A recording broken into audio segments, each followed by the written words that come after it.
প্রিয় শিক্ষার্থীরা, আজকে আমি তোমাদের সঙ্গে আলোচনা করব ভাগশেষ উপপাদ্য পদ্ধতি বা ভ্যানিশিং মেথড এই বিষয়টা নিয়ে। তো তোমরা ভাগশেষ উপপাদ্য পদ্ধতি এটা বুঝতে গেলে তোমাদের জানতে হবে ভাগশেষ উপপাদ্য পদ্ধতি আসলে কি। তো আমি একটু বলি, ভাগ না করে ভাগ শেষ নির্ণয় করার জন্য যে পদ্ধতি ব্যবহার করা হয় এটাই হলো ভাগশেষ উপপাদ্য পদ্ধতি। তোমরা ক্লাস 7 যদি ভাগ অঙ্ক করে থাকো, অনেকে হয়তো বা পেয়েছো, অনেকে হয়তো বা পাওনি।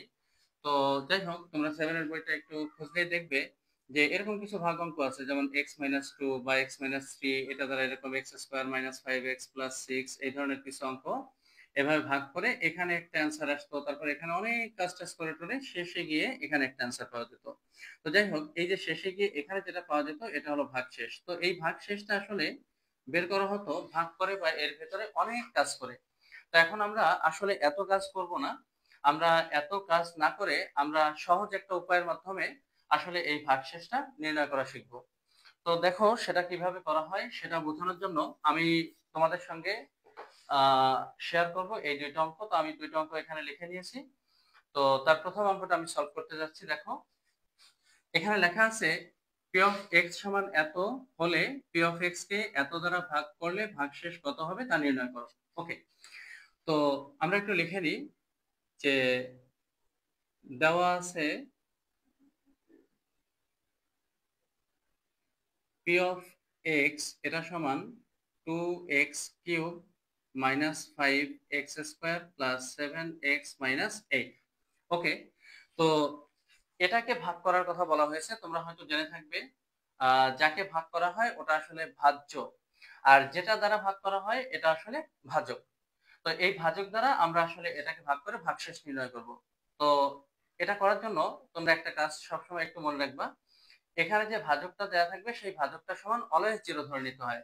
তো এই ভাজকটা সমান অলওয়েজ 0 ধরে নিতে হয়, x-2 এখানে যে ভাজকই দিক ওটা সমান সবসময় আমরা এভাবে 0 ধরবো। 0 ধরে এখান থেকে আমরা x এর একটা মান বের করে নেব। তো x এর এই যে যে মানটা আমরা পেলাম এই মানটাই আমরা এখানে বসিয়ে দেবো।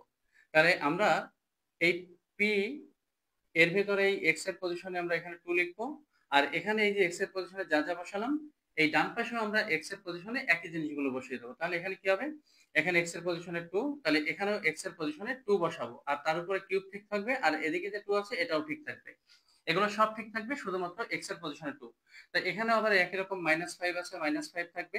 এক্স এর পজিশনে আমরা এখানে 2 লিখবো, তার উপরে স্কয়ার থাকবে, এখানে +7 আছে থাকবে, আর এখানে x এর পজিশন আমরা 2 বসাবো -8। ওকে, তো এটা আসলে এভাবে সরাসরি না লিখে একটু সুন্দর করে গুছিয়ে লিখতে হয়। তো আমি সেটা একটু ক্লিয়ার করব। লিখতে হবে এভাবে, আমরা লিখবো এরকম যে এখন p of x K x-2 দ্বারা ভাগ করলে ভাগ করলে ভাগ শেষ হবে, ভাগ শেষ হবে এই কথাটা লিখে তারপর আমরা ওই কাজটা করব। p এখানে x এর ভিতরে আমরা 2 বসিয়ে দেবো, আর এখানে x এর ভিতরে x এর পজিশনে যা বসালাম, এই যে p এর ভিতরে x এর পজিশনে যা বসালাম এখানে আমরা ডান পাশে x এর পজিশনে সেই সেম জিনিসটা বসাবো। তাহলে 2 থাকবে, x এর পজিশনে 2, তার উপরে কিউব, -5 থাকবে, x এর পজিশনে এখানে 2, তার উপর স্কয়ার, এরপরে +7, x এর পজিশনে 2 -8। এর পরবর্তী হিসাবগুলো আশা করি সবাই জানো, আমি একটু তাড়াতাড়ি করে দিই। 2 * 2 কিউবে 8 হয়, -5 * 2 এর স্কয়ার হয় 4, প্লাস 7 × 14 -8 সমান এখানে 16 -20 প্লাস 14 -8। তো এখানে এই যে এটাও প্লাস এটাও প্লাস, প্লাস দুইটা একসাথে হিসাব করবো 30, মাইনাস এটাও মাইনাস এটাও মাইনাস, মাইনাস দুইটা আবার একসাথে হিসাব করবো, তাহলে এখানে হবে 28। তো এখানে বিয়োগ করলে হয় 2। তো এই যে 2 আমরা আসলে এখানে পেলাম এটাই হচ্ছে আসলে ভাগশেষ। এই x-2 দ্বারা আমরা যদি এটাকে ক্লাস 7 এর নিয়মে ভাগ করতাম তাহলে সেখানে এই ভাগশেষটা 2 পাওয়া যেত। কিন্তু আমরা সেটা ভাগ না করে এই যে যে একটা ভিন্ন উপায় ব্যবহার করলাম, মানে ভিন্ন উপায় ব্যবহার করে আমরা বের করলাম ভাগশেষটা, এটাই হলো ভ্যানিশিং মেথড। তো চলো, এটা হয়তো অনেকের কাছে এখনো পরিষ্কার না হতে পারে, তো এটা পুরোপুরি পরিষ্কার করার জন্য আমি এখানে আরো একটা অঙ্ক নিয়েছি, এই অঙ্কটা নিয়ে একটু কথা বলি। আমরা এখন সলভ করব 2 নম্বর অঙ্ক। তো এখানে দেখো বলা আছে ভাগশেষ উপপাদ্য এর সাহায্যে ভাগশেষ নির্ণয় করো। তো এখানে বাংলায় বলা আছে ভাজ্য, আর এখানে বলা আছে ভাজক। একটু আগে আমি বলেছিলাম যে এখানে এই যে এটাকে ভাগ করতে হবে, তাহলে এটা হলো ভাজ্য। তো এখানে ভাজ্যকে পি অফ এক্স ধরে দেওয়া ছিল। তো সবসময় এরকম পি অফ এক্স ধরে দেওয়া থাকবে না, এরকম বাংলায় লেখা থাকতে পারে ভাজ্য। আবার এখানে এটা দ্বারা ভাগ করলে এমন বলা ছিল, তার মানে এটা এটা হলো ভাজক, আর এখানে ভাজকটা বাংলায় বলে দিয়েছে। তো এই ক্ষেত্রে তোমরা কিভাবে সলভ করবা? তো চলো আমরা এক্ষেত্রে যেটা করব, 2 নম্বর অঙ্ক। এখানে আগে যেটা দেওয়া আছে সেটা লিখবো। দেওয়া আছে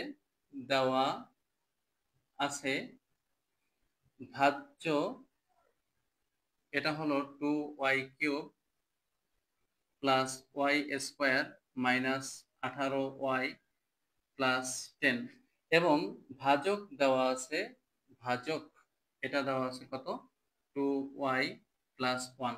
তো এখানে ভাজ্য বাংলায় বলা, বাট এখানে ভাজ্যটা এরকম পি অফ এক্স লিখে দেওয়া ছিল। তো আমাদের যেটা করতে হবে, এই অঙ্কগুলো করতে গেলে আমাদেরকে একটু কষ্ট করে একটা লাইন এরকম ধরে নিতে হবে। তো এখানে পি অফ এক্স ধরা আছে, এখন আমাদের যে পি অফ এক্স ধরতে হবে এমন কোনো কথা নেই। আমরা এখানে P of x, H of x, G of x যা মন চাই ইচ্ছা মতো ধরতে পারি। আবার স্যার সবসময় কি তাহলে এরকম পি এর ভিতরে এরকম এক্স দিয়ে ধরতে হবে? না, আসলে এখানে চলকটা ছিল এক্স এক্স এক্স, এই কারণে এখানে পি অফ এক্স। এখন আমাদের এখানে কিন্তু চলক আছে ওয়াই ওয়াই ওয়াই, এই জন্য আমাদের কিন্তু এখানে পি অফ ওয়াই বা জি অফ ওয়াই এই টাইপের কিছু একটা ধরে নিতে হবে। তো চলো আমাদের প্রথম কাজটা হলো এই ভাজ্যকে এভাবে করে কোনো কিছু একটা ধরে নেওয়া। তাহলে আমরা লিখবো, ধরি f of x, sorry, f of y সমান 2y³ plus y square minus 18y plus 10।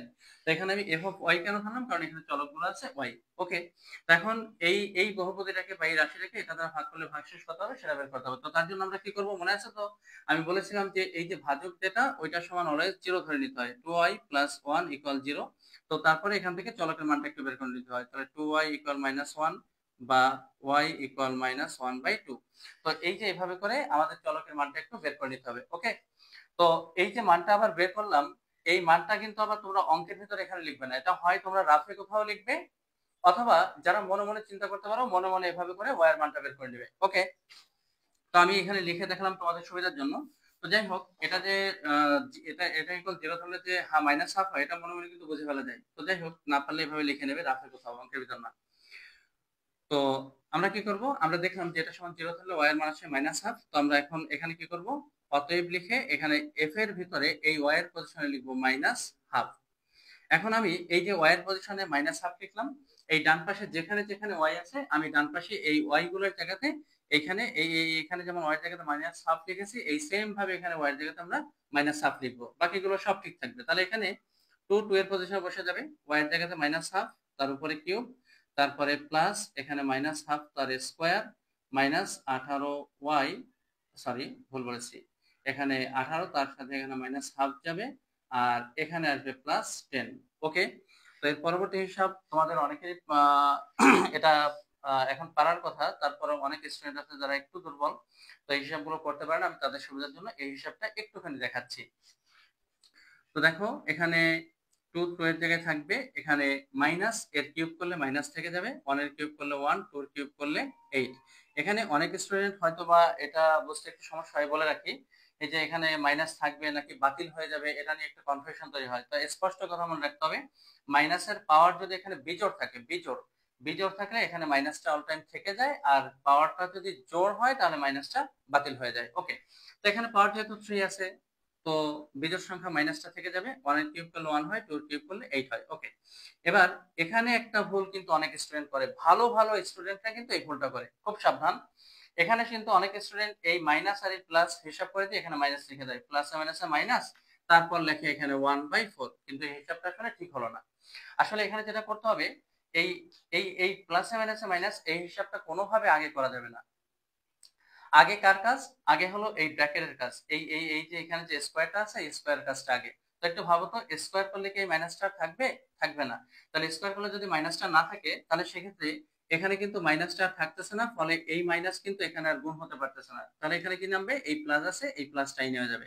ওকে, তো যাই হোক আমি আবার বলতেছি, এখানে প্লাস প্লাস থেকে যাবে, আর এই মাইনাস কিন্তু স্কোয়ারের কারণে বাতিল হয়ে যাবে। ওকে, আর 1 এর স্কয়ার 1 নামলো, 2 এর স্কয়ারে 4 নামলো। ক্লিয়ার? তাহলে এখন এখানে এখানে কিন্তু দেখো এখানে কিন্তু কোনো স্কয়ার নেই, সো এখানে কিন্তু সরাসরি এই মাইনাস আর এই মাইনাস আমরা গুণ করে দেবো, তাহলে মাইনাস মানে প্লাস। আর এখানে কাটাকাটি তাই 2 আর 18 কাটাকাটি করলে কত আসবে, এখানে 9 আর প্লাস 10 নেমে যাবে। তো সমান, এখানে আবার একটু কাটাকাটি করা যায়, -1/4। এই কাটাকাটি তোমাদের জানার কথা, 2 দিয়ে 8 কে কাটলে 4 হয়। তো আমি সেই কাটাকাটিটা করতেছি না, তোমরা একটু মনে মনে করে নেবে। এমনকি খাতায় যদি তোমরা এভাবে কাটাকাটি করো অসুবিধা নেই, তবে মনে মনে করাটা ভালো। ওকে, তো এখানে 2 এর সাথে 8 কাটাকাটি গেলে 4 থাকে, আর +1/4 এখানে আছে প্লাস এই 9 আর এদিকে 10 যোগ করে দিলে হয় 19। তো এখানে এটা একটা প্লাস মাইনাস কাটাকাটি দেয়, থাকে 19। তাহলে এই যে 19 আমরা অ্যান্সারটা পেলাম, এটাই হলো আসলে ভাগশেষ। তো এখানে যদি আমি এই বহুপদীটাকে এটা দ্বারা ভাগ করি, তাহলে ভাগশেষ আসবে 19। তাহলে এই যে আমরা ভাগ না করে ভাগশেষ নির্ণয় করলাম, এই যে ভিন্ন একটা উপায়ে, এই উপায়টার নামই হচ্ছে ভ্যানিশিং মেথড বা ভাগশেষ উপপাদ্য পদ্ধতি। তো আশা করি তোমরা সকলেই বুঝতে পেরেছো। আর এরপরে যদি তোমাদের বুঝতে কোনো অসুবিধা হয়, তাহলে তোমরা কমেন্টসে জানাবে। আমি ইনশাআল্লাহ পরবর্তীতে এটা নিয়ে আবার শর্ট ভিডিও দেওয়ার চেষ্টা করব। ওকে, আজকে এই পর্যন্ত, পরবর্তীতে আবার দেখা হবে। আল্লাহ হাফেজ।